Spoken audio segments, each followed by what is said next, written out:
Mm. Good morning. Welcome to another edition of Coffee with Tea. I'm your host, the amazing Tea Street. Today's coffee mug says, "It always seems impossible until it's done." A quote by Nelson Mandela. And this was a gift from my friend Joe, who brought it back from the Apartheid Museum in South Africa. And so, yeah, today's topic: curating new seasons, becoming at peace with becoming. Becoming at peace with becoming. Now, if we're honest, most of us like the ending to a thing. We're uncomfortable between the start and the finish. That part in the middle where we're becoming is the most uncomfortable space to be at peace sometimes. And so today I thought I would talk a little bit about that topic. This isn't about starting something new or fixing something old. It's about settling into who you're becoming without rushing yourself forward. The first step, let's see what we got on. Good morning, Miss Brown. Good morning, Lori. The first step, y'all, if we're going to become at peace with becoming, is we have to release the pressure to be finished. I don't know about you, but I most of the time when I start something, I just want to finish. I want to see the finished product. Sometimes I jump ahead of myself and I cut corners. Like when I'm doing crafting, I want to see the outcome so bad that sometimes I lose patience and I jump to the end, and it's not as good as it would have been if I had just simply been patient and released the pressure to finish. We often treat growth like it's a deadline, y'all. But becoming, it's ongoing, it's layered, it's unfolding. You are not late, you are simply living. There is no finish line for becoming. And I know that's hard for some of us. The question I ask myself all the time is, where am I rushing myself instead of honoring my growth? That's how I know. When I know that I'm rushing, good morning, Deaconess. When I know that I'm rushing myself, I have to stop and go, whoa, whoa, whoa, whoa, whoa. What is it at the finish line that I'm pressuring myself to get there so badly? So the first step is release the pressure to be finished. The second step to becoming at peace with becoming is learn to appreciate who you are in the process. Y'all, I don't know about y'all, but that's just really hard because sometimes the process, I ain't my best self yet because I'm not the finished product. And so it's hard to love who you are and appreciate who you are while you're going through the process. When I was going natural, that in between, when I still had strands on the end, it was straight while the rest of my roots were like already tight. It was hard to be in the process.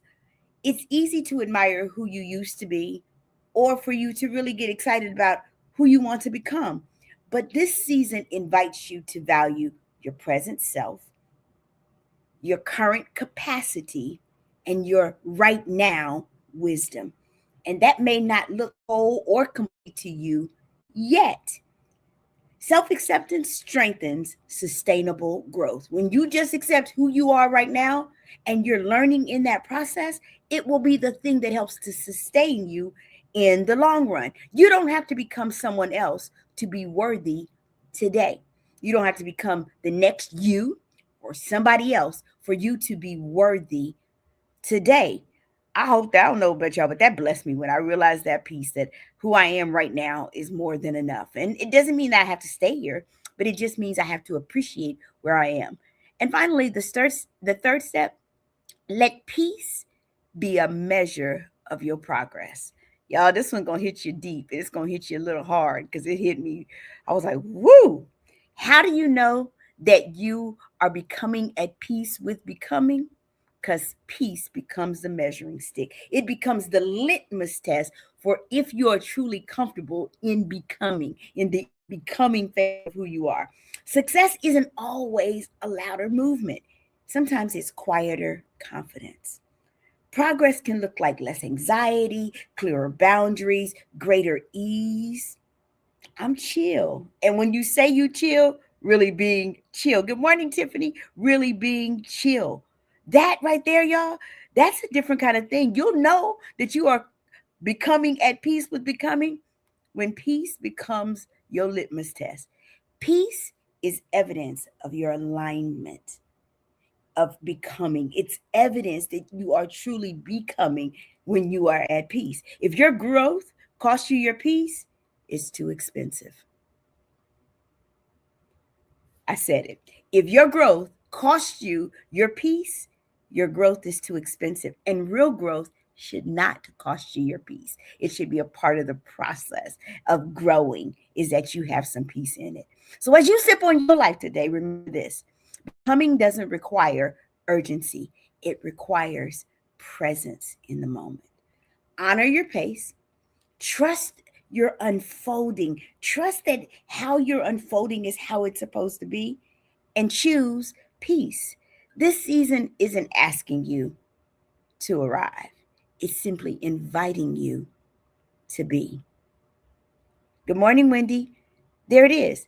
This season isn't asking you to arrive, it's inviting you to just be. What would our lives look like if we simply just be? In this season, I don't have to worry about my next because I already know that's taken care of.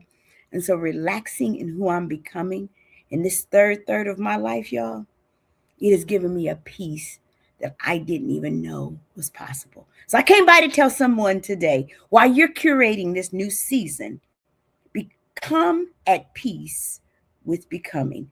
And how do you do that?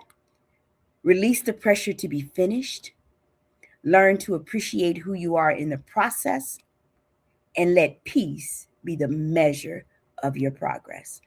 I'm the amazing T Street, but y'all already know there's absolutely positively nothing amazing in me that's not in each and every one of you. So today I want to encourage you to go and become at peace with becoming. Have an amazing